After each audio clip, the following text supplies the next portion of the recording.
Sejumlah pihak memprediksi sosok yang akan menjadi ketua umum Partai Golkar adalah orang yang memiliki kedekatan dengan Presiden Jokowi. Terlebih kian kencangnya isu Jokowi akan bergabung ke Partai Beringin itu. Lantas siapa saja sosok yang berpeluang menjadi ketum Partai Golkar? Kita akan membahasnya dengan pengamat politik sekaligus Direktur Eksekutif Indikator Politik Burhanuddin Muhtadi. Dan juga kami masih menunggu dari DPP Partai Golkar yang nanti akan bergabung dalam Selamat Pagi Indonesia kali ini. Mas Burhan, selamat pagi, apa kabar? Pagi Mas Iqbal, baik. Semoga selalu sehat, Mas Burhan. Mas Burhan, ini kan kalau kita berbicara timing ya, ini kan masih 9 bulan lagi. Tadi Pak Airlangga Hartarto, Ketum Golkar juga bilang ini tuh masih Desember. Tapi menurut Anda secara timing mengapa sejak saat ini sudah ramai diperbincangkan? Dugaan saya karena membuka kemungkinan Presiden Jokowi bergabung ke Partai Golkar. Dan itu yang membuat pembicaraan berkaitan dengan orang nomor satu di Partai Golkar menghangat. Dan timing ini menentukan, Iqbal. Kalau misalnya timingnya tetap dilakukan bulan Desember, artinya setelah Presiden Jokowi selesai masa jabatannya sebagai presiden, maka kemungkinan yang akan menjadi tokoh yang mungkin akan maju ya, dan sekaligus menjadi proksi bagi Presiden Jokowi pasca lengser untuk menjadi ketua umum Partai Golkar adalah Pak Bahlil. Tetapi kalau misalnya jadwal Munas Partai Golkar diajukan sekitar bulan Agustus, di saat Presiden Jokowi masih menjabat, itu artinya Presiden Jokowi bukan hanya punya potensi bergabung dengan Partai Golkar, tapi juga bisa menjadi orang nomor satu di Partai Golkar.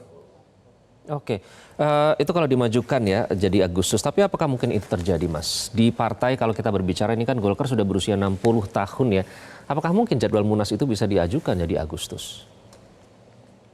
Sangat mungkin, Iqbal, karena Partai Golkar partai yang betul-betul menghayati politik sebagai seni dalam meraih kemungkinan.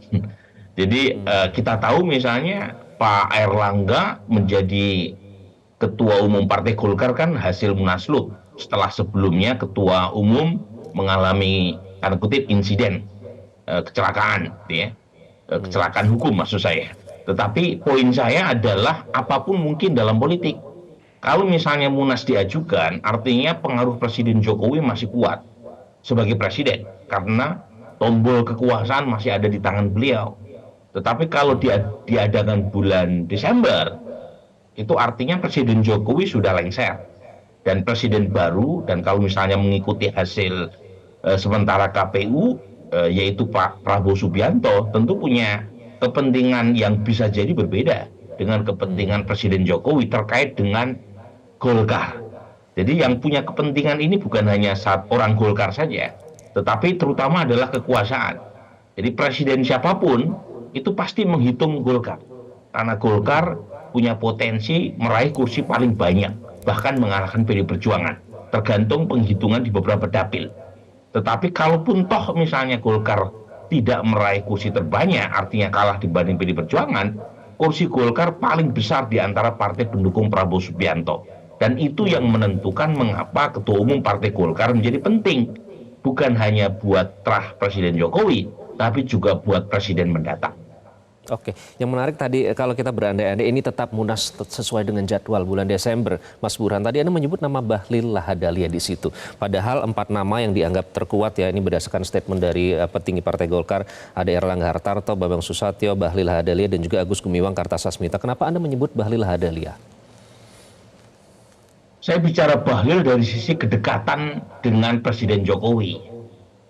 Dan kita tahu meskipun Pak Airlangga juga dekat dengan Presiden Jokowi, tetapi kadar kedekatan Pak Bahlil dengan Presiden Jokowi jauh lebih kuat.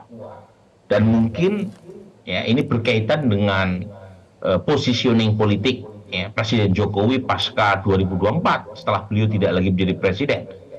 Kalau misalnya orang dekat, Iqbal, itu kan biasanya trust-nya atau tingkat kepercayaannya lebih tinggi. Dan mungkin di antara 3 nama itu trust Presiden Jokowi kepada Pak Bahlil yang lebih tinggi. Bukan berarti tidak dekat dengan Mas Bambang, Pak Airlangga, atau Pak Agus Gumiwang. Tetapi kadar kedekatan secara personal, ya dugaan saya di antara 4 nama itu Pak Bahlil yang lebih punya. Emang kenapa sih harus ada orang dekat yang menjadi ketua umum Partai Golkar? Menurut Anda, analisis Anda? Lagi-lagi ini berkaitan dengan posisi Presiden Jokowi yang membutuhkan semacam kendaraan politik pasca lengser. Ya, jadi kedekatan menjadi krusial. Sebab kalau misalnya Presiden Jokowi sudah tidak menjabat, kemudian Partai Golkar berada di tangan orang yang tidak terlalu dekat dengan Presiden Jokowi, itu secara politik bisa merugikan buat Presiden Jokowi. Dan jangan lupa sekarang sudah mulai muncul terutama dari PSI berkaitan dengan usulan Presiden Jokowi sebagai ketua perkumpulan atau koalisi partai-partai pendukung Jokowi, pendukung Pak Prabowo.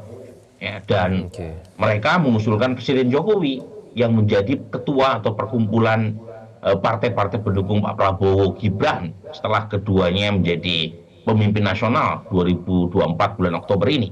Nah, pertanyaannya adalah ada dua nih.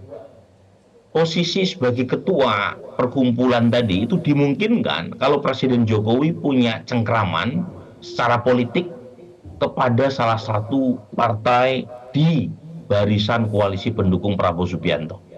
Kalau misalnya Presiden Jokowi hanya mencengkram PSI terlalu kecil, tentu diperlukan partai-partai yang cukup besar di parlemen, dan di antara partai pendukung Pak Prabowo yang paling besar adalah Golkar.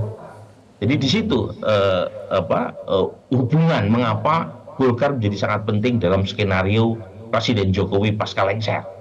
Nah, pertanyaannya adalah apakah keinginan Presiden Jokowi ini dijalankan secara langsung, artinya Presiden Jokowi menjadi ketua umum Partai Golkar secara langsung, atau melalui proksinya. Sebab kalau misalnya dijalankan secara langsung, Presiden Jokowi terbentur oleh aturan, karena minimal 5 tahun harus menjadi pengurus sebelum menjadi ketua umum. Tetapi kalau misalnya dijalankan melalui proksinya, pertanyaannya di antara 4 nama itu, siapa yang paling punya potensi karena trust atau chemistry yang paling dekat dengan Presiden Jokowi. Nah, pertanyaan berikutnya adalah apakah elit Partai Golkar yang lain ikhlas kalau misalnya Presiden Jokowi itu memilih proksi tertentu untuk menjadi ketua umum Partai Golkar. Dan terakhir, ini juga nggak kalah penting, apakah Presiden Prabowo kalau beliau dilantik itu memberi keleluasaan buat Presiden Jokowi menjadi ketua umum Partai Golkar. Karena kalau misalnya demikian, bukan berarti Presiden Jokowi akan menjadi matahari kembar, ya, bersama Presiden Prabowo. Jadi ini hubungan-hubungan yang tidak mudah untuk diselesaikan, karena berkaitan bukan hanya dengan internal Partai Golkar, tapi juga dengan kekuasaan. Oke, baik, kembali ke nama Bahlil. Nanti kita akan bahas lebih lanjut usai jeda.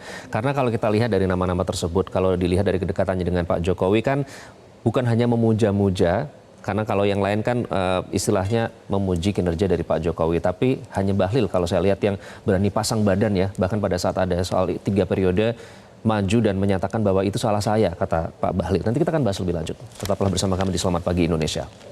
Jelajahi cara baru mendapatkan informasi. Download Metro TV Extend sekarang.